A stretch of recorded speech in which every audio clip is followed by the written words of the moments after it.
Hey everyone, Tin Man here, and we've got part 6 of the big update preview for Dota Underlords, and today we're actually going to meet the Underlords that we've heard so much about and have heard whispers and rumors about how they're going to work. So, the Underlords themselves are going to be a primary unit on your board. Each Underlord comes with a unique set of abilities that use a resource called Hype. Rather than mana, like most of your units, they've got this Hype ability, and they've got different ways of generating it.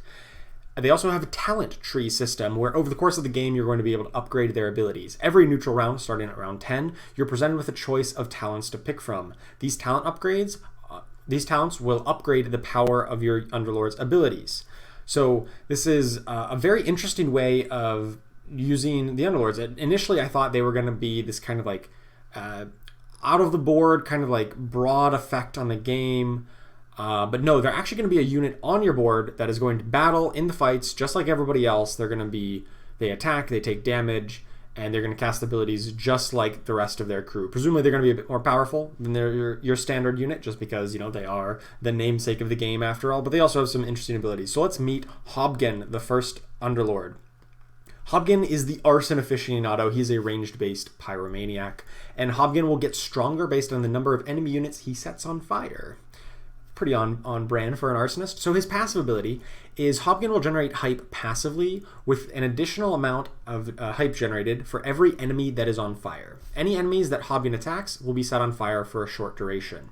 He also has 2 active abilities. We've got Explosivo. HOBGEN will lob a fireball at a target that deals damage split evenly amongst all targets adjacent and setting them on fire. So this is going to be a bit more powerful. If it hits a big clumped up group of people, then everyone takes a little bit of damage, but they all get on fire and he gains a lot of hype. Or if he hits an individual target who doesn't have friends nearby, they're just going to take one big chunk of damage because it won't be split up evenly. But then of course he only gets one person on fire to generate more hype. He also has Supercharged. HOBGEN supercharges the closest friendly unit, setting them on fire and granting them increased attack speed. Now this is really cool because you can kind of control this targeting. If you set him in the back line near one of your main carries, like an Arc Warden or a Troll Warlord or some kind of Hunter or something like that, you can pretty much ensure that he's going to cast Supercharge on that unit. That's going to give him a lot more damage, and also, actually no, it says, I was going to say he was going to gain more hype, but actually says any enemy, the amount of enemies he sets on fire. So if he sets a friendly unit on fire, I presume he doesn't gain extra. Maybe that's just a little inconsistency. But in any case, he's going to be really good for compositions that want attack speed, that have big carries in the backline, because he can amp them up. He also gets talents. Remember, the talent system is going to allow you to evolve these abilities over time. And at round 20, he's going to get the choice of 2 ultimate abilities. You've got Let's Go Crazy. HOBGEN will gain Supercharged and will continually switch to units that are not on fire. So he's going to naturally change his targets over time, making sure that he can get the most number of people on fire for his passive ability so that he generates more and more and more hype. And of course, he himself is supercharged and has this attack speed bonus. Alternatively, you can pick up Friendly Fire.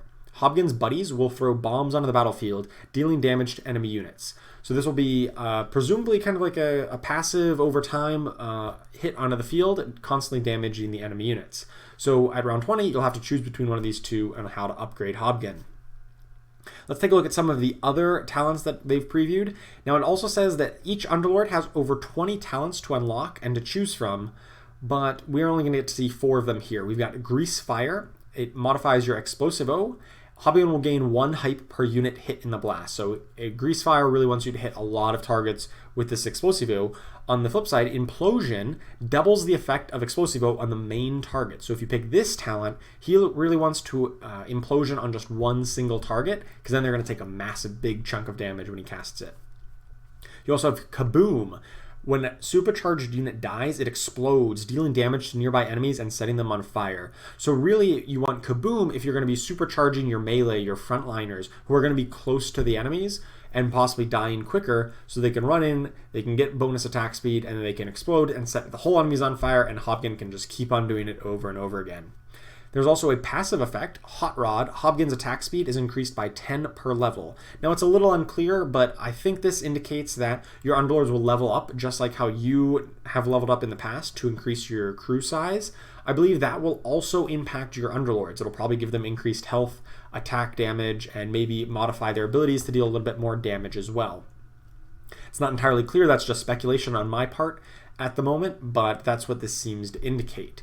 Now, I think overall, the Underlords mechanic sounds really awesome. I was a little bit afraid whenever they hadn't really given out too many details and people were kind of speculating that this is going to be, I would say, a rather like more boring effect, where you have this like passive modifier to your game. You know, they don't come in, you don't really get to feel their flavor. Like, this guy is an arsonist. He likes setting stuff on fire, and every one of these abilities, and I'm sure the visuals and just everything is going to really reinforce that. And as a unit on board, you get to reinforce that. But I was thinking that, oh, maybe these Underlords are going to be like an out of game kind of thing, that you just play around all the time. But this is much more interesting. You actually get to get the guy on the board. They get to participate in the fight and just do all kinds of cool stuff. They've got lots of abilities, lots of talents to choose from, and it's not entirely clear that there's really optimal compositions around these type of units. Obviously, we just know one Underlord right now, and presumably an Essex, this other one in this graphic, is going to be the one spoiled tomorrow. We'll learn more about her tomorrow. But just from looking at HOBGEN, it's not like if you pick him, you can't play a certain composition. It looks like he fits into really everything.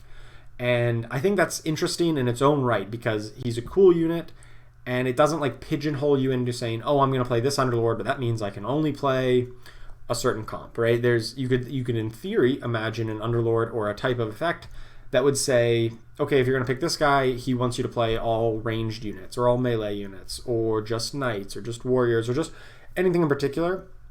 But reading through HOBGEN here, there's really nothing that says, oh, you must play this kind of thing with him. And I think that's really good. I think that's good to leave open that level of exploration to the players and figure out what works best with him, what doesn't, and maybe find some fine-tuning optimization, especially around positioning, to try to get the most value out of this Explosivo, as well as supercharging the appropriate unit at the right time.